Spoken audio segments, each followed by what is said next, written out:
হিন্দি গানগুলো নিয়ে আমি কথা বলবো। হ্যাঁ, এমনি যা ইনস্ট্রাকশন বা জ্ঞানের কথা তো আছে, কিন্তু প্রচুর গল্প আছে মজার মজার। আর সেগুলো সেগুলো বলতে গেলে কিন্তু অনেক সময় লাগবে মহুয়া, এখন তো শুরু করলে শেষ করা যাবে না। শুধু তো ওইটার মধ্যেই তো গান আসবে, হিন্দি গানগুলো অসম্ভব ভালো। আচ্ছা, আমি দেখছি, সেটা আমি দেখছি, কিন্তু আমি এই প্রশ্নের জবাবে যাই তো ছোট করে বলি। হ্যাঁ, হ্যাঁ। খুব সংগত প্রশ্ন, কারণ এই প্রশ্নের অহরহ আমরা মুখোমুখি হচ্ছে এখন, যে আমরা কি কারণে গান বাজনা করছি বা খেলাধুলো করছি। আগে সব থেকে একটাই উত্তর, আমার কাছে একটাই উত্তর, আনন্দ পাওয়ার জন্য, তাই তো? তো আমি যখন গান করছি বা আমি যখন কিছু একটা বাজাচ্ছি যন্ত্র, আমি কেন করছি? নিজে আনন্দ পাবো বলে। আমি যতক্ষণ না পর্যন্ত আনন্দ পাবো, ততক্ষণ অব্দি আমি অন্যকে কাউকে আনন্দ দিতে পারবো না। এবার এই আনন্দ দেওয়ার জন্য আমি যদি ঠিক মতো স্যাটিসফ্যাকশন হয়, আমার মানে আমার স্যাটিসফ্যাকশন আমি পেতে চাই, তাহলে আমাকে গান বাজনাটা ঠিকভাবেই করতে হবে। আমি খুব বেসুর আনন্দ গান বাজনা করলাম অনেকক্ষণ ধরে, দিয়ে মনের আনন্দে থাকলাম, সেটা তো লাভ নেই কোনো।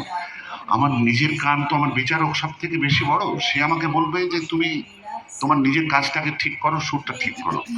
সেই স্যাটিসফ্যাকশনটা থাকলে, সেটা যদি আমার ভেতরে আসে, তখন আমার সামনে একজন শুননেওয়ালা বলবে যে ভাই তুমি ঠিক গেয়েছো। সুতরাং আগে যেটা দরকার, এবং সেই আনন্দটাই হচ্ছে সব থেকে বড়। এর সঙ্গে যে উত্তরটা চলে আসে সেটা হচ্ছে, আমি বেশি বিস্তারিত বলবো না, একটাই কথা বলবো, সেটা হচ্ছে কেন কেউ যেন কখনো গান বাজনা যদি কেউ করে থাকে এখানে, কেউ যেন কখনো কোনো লক্ষ্যে পৌঁছাবার জন্য গান বাজনা না করে। রাইট? আমাকে গান গেয়ে অমুক হতে হবে আর তমুক হতে হবে, এটার জন্য কেউ গান বাজনা করে না। রাইট? গান বাজনার আসল আনন্দটা হচ্ছে ওই জার্নিটা। এই যে আমি গান গাইতে গাইতে চলেছি, রবীন্দ্রনাথ বলছেন আমার এই পথ চাওয়াতেই আনন্দ। রাইট? আমি এই পথের দিকে তাকিয়ে থাকবো, সামনে দিয়ে সবাই আসবে যাবে, খেলে যায় রৌদ্র ছায়া, বর্ষা আসে বসন্ত। ঠিক আছে? এই যে আমি তাকিয়ে আছি, বা আমি যখন পথ চলছি, আমার পথ চলা, আমি সবসময় আমার কাছে ডেস্টিনেশনটা ইম্পর্টেন্ট নয়, পথ চলার আনন্দ। ওই যে আমাদের খেপিয়ে বেড়ায় বলে একটা গান আছে রবীন্দ্রনাথের, তাতে লাস্ট কথাটা বলছেন, হ্যাঁ না লাস্ট কথা, এখন গান তো গানের জায়গায়, শেষ কথাটা বলছেন কি, চলার বেগে পায়ের তলায় রাস্তা জেগেছে। আমার সামনে যদি রাস্তা না থাকে, আমার চলার গতিতেই রাস্তা তৈরি হবে। তো এই কথাটা তখনই বলতে পারে কেউ যখন যার ভেতরে সুপ্রিম আনন্দ থাকে। সুতরাং আমরা যখন গান বাজনা করব, আমরা যেন কোনো একটা মানে সবাইকে দেখিয়ে প্রমাণ করে দিতে হবে যে আমি কি দারুণ গান গাই, এই উদ্দেশ্য নিয়ে কেউ যেন গান বাজনা না করে।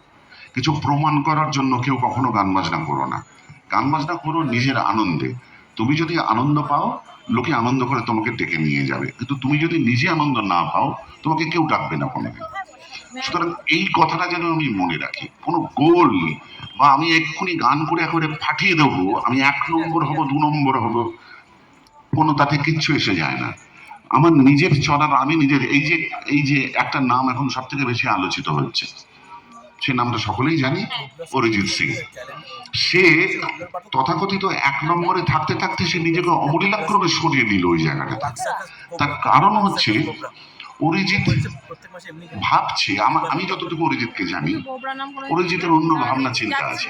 সে কোনো নম্বর পাওয়ার জন্য গান বাজনা করছে না, সে মনে করছে এখনো আমার অনেক রাস্তা চলার বাকি আছে।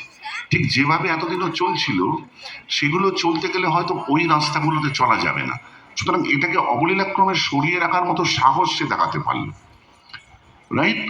এই যে চূড়ান্ত একেবারে টপে থেকেও নিষ্পৃহ থাকতে পারা, এটা একটা বিরাট ক্ষমতা। এটা সকলে পারে না করতে, কিন্তু ও পেরেছে, সেই জন্যই ও 5টা লোকের থেকে আলাদা।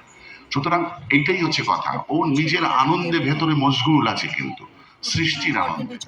আমাদের ভেতরে যেন সেইটা থাকে বন্ধুরা, আমরা যেন কখনো কিছু প্রমাণ করার জন্য কিছু না করি।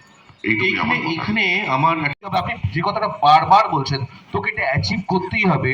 আমাদের সামনে আমি জানি না আপনি নিজেকে বলবেন কিনা, কিন্তু অনেকের কাছে তো ইন্সপিরেশন শ্রীকান্ত আচার্য মশাইও এরকম করেছেন, একটু শুনি। প্রথম কথা হচ্ছে যে আমি খুব একটা দুষ্টু ছিলাম না। হ্যাঁ, আমি দুষ্টু ছিলাম না, বরং একটু ভীতশীতই ছিলাম। কিন্তু খেলাধুলা নিয়ে নানা রকমের পাগলামি ছিল, এবং সেটা আগে ওই প্রসঙ্গে আসি। এখন অবশ্য আর খেলার মাঠে আমি খেলা দেখতে যেতে খুব একটা পারি না, কারণ আজকাল এত ভিড় ভাট্টা, এত ক্রাউডেড সব জায়গা। আর আমি অসম্ভব ক্রিকেট ফ্যান ছিলাম, কিন্তু আমি এখন নিজে ব্যক্তিগতভাবে টেস্ট ক্রিকেট ছাড়া অন্য কোনো খেলা দেখিনি। 50 ওভার্সের ম্যাচ দেখি, কিন্তু আমি ফ্র্যাঙ্কলি বলছি আই হেট T20 ফরম্যাট। হ্যাঁ, আমি একদম দেখি না। টেস্ট ম্যাচ ডেফিনেটলি দেখি, আর ফুটবল তো দেখি ডেফিনেটলি। এবং আমাদের খেলার সঙ্গী, মানে আমরা খেলা নিয়ে আমার জয়, তারপরে আমার আরেক ভাই, আপনারা নিশ্চয়ই জানবেন, স্নিগ্ধদেব সেনগুপ্ত, আমাদের এই সময়কার খুব অন্যতম ভালো গায়ক, এবং সুর বাবা হচ্ছে সুরজিৎ সেনগুপ্ত, আমাদের আমাদের সময়কার একজন বিখ্যাত ফুটবলার। তো আমাদের খেলাধুলা নিয়ে খুব ভালো লাগা এবং তো সব শেয়ার করি আমরা কিছু। দুষ্টুমির গল্প সেরকম নেই, তবে ছোটবেলাতে যেটা ছিল সেটা হচ্ছে, আমি এইটুকু বলতে পারি কতটা সিরিয়াসলি আমাদের স্কুল লেভেলে খেলাধুলা হতো। সেটা হচ্ছে, there is a body called South Calcutta District Sports Associate. এই স্পোর্টস কাউন্সিল একটা inter school football tournament organize করে। তো আমি 3 বছরেই, আমাদের স্কুল 3 বছর পর পর আমি খেলেছি এখানে, জুনিয়র, ইন্টারমিডিয়েট এবং সিনিয়র। তো আমি যে বছর মাধ্যমিক পরীক্ষা দেবো 1978 সালে, সেই বছর আমরা ফাইনালে উঠলাম, রাইট? এবং এমনই অবস্থা হলো, দেখা গেল যে আমাদের ফাইনাল ম্যাচটা পড়ছে দক্ষিণ কলকাতার বিবেকানন্দ পার্কে, আমাদের সব খেলাগুলো হতো। যেদিন আমাদের স্কুলের টেস্ট পরীক্ষা, সেই দিনের আগের দিন আমাদের ফাইনাল খেলাটা পড়ছে। আজকে এখানে অনেকে আছেন, আমি এই কথাটা বলি কারণ আমাদের দেখি আজকাল স্কুলে মানে ছেলে মেয়েদের যেমন সারা বছর পরীক্ষা চলে, আমাদের সময় তো অতটা দুরবস্থা ছিল না ওদের মতো। এখন যেমন পরীক্ষা ফেস্টিভ্যাল, সারা বছর পরীক্ষা চলছে, ঠিক আছে? হ্যাঁ, তো আমাদের সময় এরকম ছিল না। তো আমাদের টেস্ট পরীক্ষার আগের দিন যেহেতু ফাইনাল খেলাটা পড়লো, আমরা ভাবলাম যে কি করব, কিন্তু আমাদের স্কুলের হেডমাস্টার বললেন, না, তোমাদের ফাইনালটাও খেলতে হবে এবং তোমরা পরের দিন টেস্ট ফাইনালও দেবে তোমাদের। আমি এই কথাটা আজকে বিশেষভাবে উল্লেখ এই জন্য করতে চাই যে আমাদের এতটাই উৎসাহ দিতেন। আমাদের হেড স্যার বললেন যে তোমরা যদি ফাইনালটা না খেলো, তাহলে আমি ধরে নেবো যে তোমরা টেস্টেও দাঁড়াবে। তোমাদের যদি তোমাদের হিম্মত বুঝি, তোমরা টেস্টেও খেলো, মানে তোমাদের ফাইনালও খেলতে হবে, এবং তোমাদের পরের দিন টেস্ট পরীক্ষা শুরু হচ্ছে, তোমাদের প্রথম দিন ইংরেজি পরীক্ষা, ওই পরীক্ষাটাও ভালো দিতে হবে। তো ফাইনালে আমরা 1 গোলে হেরে গেলাম, আমি গোলটা খেয়েছিলাম, কারণ আমি এক্সট্রা টাইম আমার মনে আছে। পরের দিন আমরা ইংরেজির ফার্স্ট পরীক্ষা দিলাম।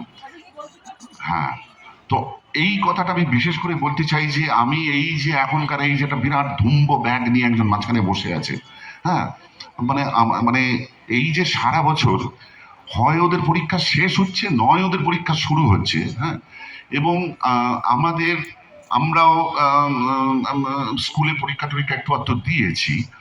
তো এবং আমার লেখাপড়া ঠিক আছে, খুব একটা খারাপ ছিলাম না, কিন্তু আমাদের স্কুলে পরীক্ষা আছে বলে দক্ষিণের কোনো প্রোগ্রামের রিহার্সাল ফাঁকি বা রিহার্সাল বাদ এটা কিন্তু কখনো হয়নি।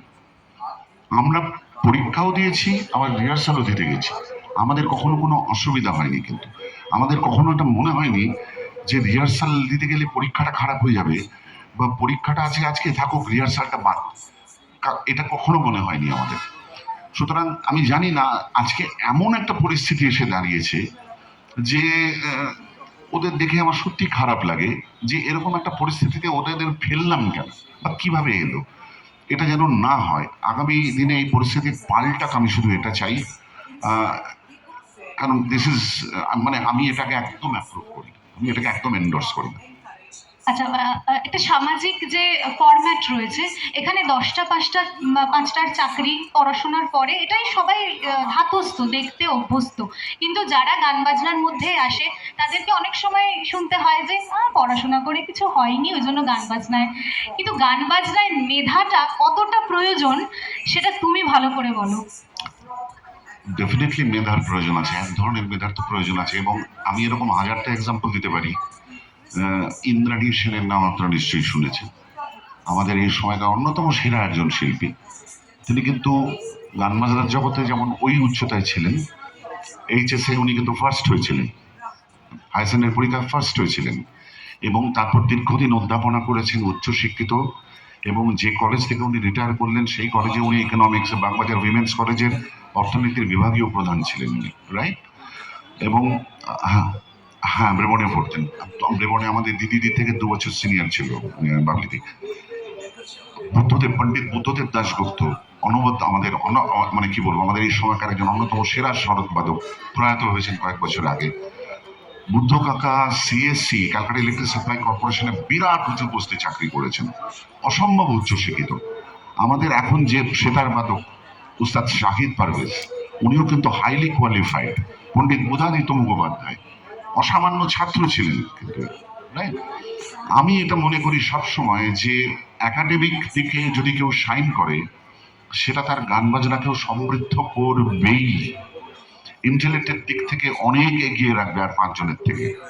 সুতরাং পড়াশোনা কেউ যদি গান বাজনার পাশাপাশি পড়াশোনাকেও সমান তালে এগিয়ে নিয়ে যেতে পারে, আমি তাকে সালাম করব। এবং আমি মনে করি যে পারে সে সবটাই পারবে। আমি এটা করছি বলে ওটা করতে পারছি না, এই বাহানাটা সে দেখাবে না, সবটাই আচ্ছা। টাইম। আপনি আসলে এখানে বেশি আর পাবেন না। প্লিজ। সবাই আমরা সবাই সবাই হ্যাঁ, কারণ আমরা সবাই না, যেটা বড়দের গান, এটা বড়রাই গাইবে অ্যাকচুয়ালি। হ্যাঁ, চলো।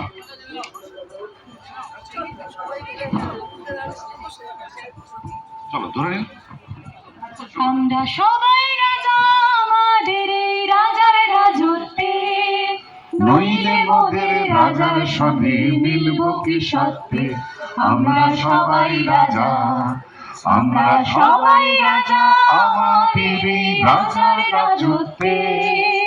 নইলে মোদের রাজার সনে মিলব কি সত্যে। আমরা সবাই রাজা, আমরা যা খুশি তাই করি তবু তার খুশিতে চড়ি। আমরা নই বাধা, নই দাসের রাজার দাসের দাসত্বে। নইলে মোদের রাজার সনে মিলব কি সত্যে। আমরা সবাই রাজা, আমরা সবাই রাজা, আমাদের এই রাজার রাজত্বে। নইলে মোদের রাজার সনে মিলব কি সত্যে। আমরা সবাই রাজা, রাজা সবার মান, সীমানা পৃথিবীরে পান। মোদের হাতও করে রাখেনি কেউ কোনো অসত্যে। নইলে মোদের রাজার সনে মিলব কি সত্যে। আমরা সবাই রাজা, আমরা চলব আপন মতে, শেষে মিলব তারি পথে। আমরা চলব আপন মতে, শেষে মিলব তারি পথে। মোরা মরব না কেউ বিফলতার বিষম মুহূর্তে। নইলে মোদের রাজার সনে মিলব কি সত্যে। আমরা সবাই রাজা। এটাই হলো আসল কথা।